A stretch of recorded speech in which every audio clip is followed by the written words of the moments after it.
Hi. Hi. I'm very glad to see you again at COP. Yes.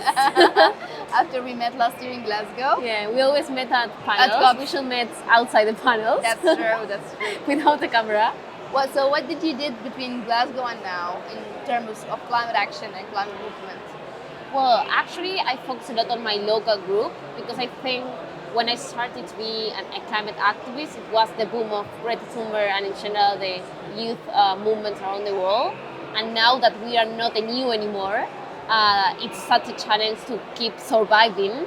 And we are in a very interesting point where I think we have to make structures in our local movements to make sure that it's not just a boom, but it's something that is going to continue and transcend the news. So I work a lot with my local group.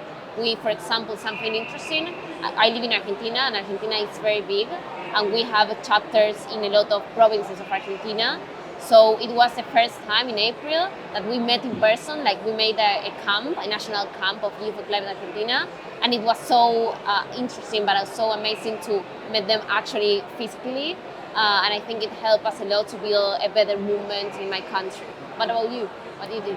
Well, I've been still with the Youth Advisory Group for the Secretary General, so we did a lot of work with him and his climate action team. Also, I had my baby. Oh wow, such a new. Yes, he's 4 months now.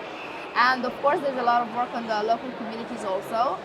And I got some sort of a recognition as a human rights defender in France. So I've been living a little bit in Paris also while working on climate change and youth advocacy. And how is to be a mom and a climate activist? No sleep in the daytime, especially during the COP. I'm at COP, and in the night I'm with the baby. So, whoa, like literally no it's sleep. So interesting. Well, I think I had an extra motivation for my work. I mean, I was working for the future generation, but now I am working for the future generation plus my own. Has a face. Yes, my own baby also. So yeah, I think I can't even sleep even if he's asleep. I'm always thinking of doing something for him and for the other kids who will suffer again from climate change if we do not do anything now. And do you think people see you in a different way after becoming a mother? A lot of people want to see the baby. Okay. Yeah, but you're not the important person anymore. Yes, but I don't think it's changed how like they're dealing with me as a climate activist. But I changed how I look to myself and all of the working mothers, because now I understand more how it's hard and how they really push for things, and I mean everything is a lot different now. Wow, that's interesting. Yes. So you heard about the Youth Climate Justice Fund that we are actually starting, and what do you think about it? I think it's not only it's important, but it's necessary, because young people in general, youth movements has a lot of skills, has a lot of idea and project, but they don't have the money to make sure that can happen. And I live in Latin America, and in Latin America, it's such a challenge to get funds. Yes. Because we speak Spanish, and most of the funds are in English, so you have to know how to pitch a project in English. But then also because it's such a barrier that the people who give the funds are not from Latin America, and not from Africa, and not from Asia, for example, so they don't understand what is important for us. So I think it's so necessary to have a climate justice fund and make sure that we decide as young people where the money should go.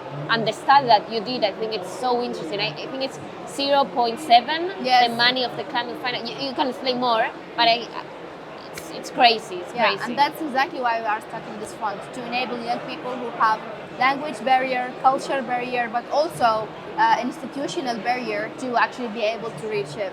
Yeah, that's exactly why we are launching that fund. No, I think it's amazing, and I think it's going, because again, we are not just passive victims of the climate crisis, we are part of the solution, but if we don't have the tools, we can't actually do it. Definitely, and finance is a very important tool. Also in Sudan, we have a similar problem, but not only because of the language. We also speak Arabic, so also we have a language barrier, but also because a lot of people doesn't have the education to actually write a proposal, but also because the country is unstable economically and politically. A lot of donors and funders are very much afraid to put their money same in there. Argentina. Exactly. Although these people who are in non-stable countries are more vulnerable to climate change, and they need actually more help than the people in stable countries. Yeah. Yes. And what do you think about this COP? How are you feeling? Well, Your expectations? the most important topics, especially for Africa, the GGA, the Global Goal Adaptation, the finance and the financial mechanism for loss and damage are things that we still have no agreement on. And it makes me worried that we only have 2 days and we still didn't reach an agreement. But I still have hope that things will change to the better at the end, because we can not really afford wasting another year until next COP to have outcomes. Especially that next year we will start the global stock take, and it will be really bad to start the global stock take with a bad news and a bad impact.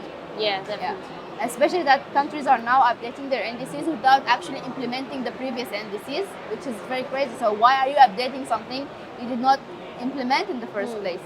So yeah, we still have hope, but as I told you, time is like really running and really tight, and that's why I think we should do more. Yeah, I think it's good that it's the first time that loss and damage is in the official agenda of COP, but then we are not seeing the results of that. And in general, we can't talk about climate justice if we don't talk about climate finance in our countries. For example, in Argentina, we also have a very economic crisis.